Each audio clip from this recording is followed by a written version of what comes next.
ആണുങ്ങൾക്കും പെണ്ണുങ്ങൾക്കും ഒരേ വിഷയത്തെക്കുറിച്ചുള്ള അഭിപ്രായങ്ങൾ വ്യത്യസ്തമായിരിക്കും. അവർ ചിന്തിക്കുന്ന രീതി, അവരുടെ അപ്രോച്ച്, അവരുടെ attitude towards A same issue will be in different വേ.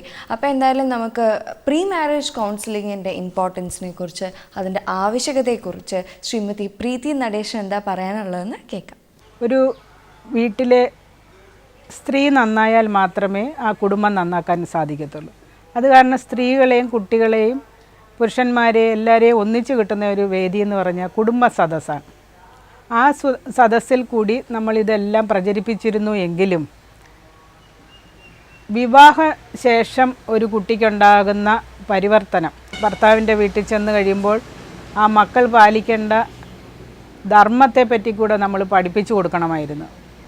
അതിൻ്റെ ഒരു കുറവ് നമ്മൾ മനസ്സിലാക്കി അതിനൊരു പ്രത്യേക ക്ലാസ് തന്നെ വേണമെന്ന് SNDP യോഗം തീരുമാനിക്കുകയും അങ്ങനെയാണ് ഈ പ്രീ മാരേജ് കോഴ്സ് നമ്മൾ നടപ്പാക്കാൻ തുടങ്ങിയത്.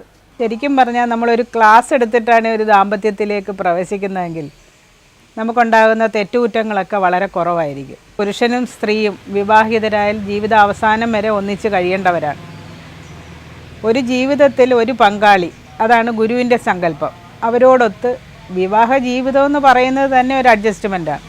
അപ്പോൾ ആ അഡ്ജസ്റ്റ്മെൻറ്റ് ഒരു ക്ലാസ്സിൽ കൂടി നമ്മൾ മനസ്സിലാക്കി കഴിഞ്ഞാൽ ഒരു ഗ്രൂമിങ് ഉണ്ടാകും. നമ്മൾ എങ്ങനെയാണ് നമ്മൾ ഒരു വിവാഹ ജീവിതത്തിലേക്ക് പ്രവേശിക്കേണ്ടതെന്നുണ്ടായ ഈ പ്രശ്നങ്ങളൊന്നും ഉണ്ടാകുകയില്ല, ഒരു കേസും ഉണ്ടാകുകയില്ല, ഒരു വഴക്കും ഉണ്ടാകുകയില്ല. സ്നേഹത്തിലായിട്ട് അധിഷ്ഠിതമായിട്ടാണ് ഒരു കുടുംബജീവിതം പോകേണ്ടത്. ഭാര്യയും ഭർത്താവും തമ്മിൽ സ്നേഹത്തോടെയും പരസ്പരം വിട്ടുവീഴ്ചയ്ക്കും തയ്യാറായി നമ്മുടെ കുടുംബജീവിതം കൊണ്ടുപോയെങ്കിൽ മാത്രമേ ദാമ്പത്യ ബന്ധത്തിനൊരു ഉറച്ച അടിത്തറയുണ്ടാകുകയുള്ളൂ. എനിക്ക് ഏറ്റവും സന്തോഷമുള്ള ഒരു അനുഭവം ഉണ്ടായിട്ടുണ്ട്. ഈ പ്രീ മാരിറ്റൽ കോഴ്സിൽ കണയന്നൂർ യൂണിയനിൽ സംബന്ധിച്ച ഒരു ദമ്പതികൾ വിവാഹബന്ധം വേർപെടുത്താനായിട്ട് കേസിൻ്റെ വക്കത്ത് വരെ എത്തിയിരിക്കുകയായിരുന്നു.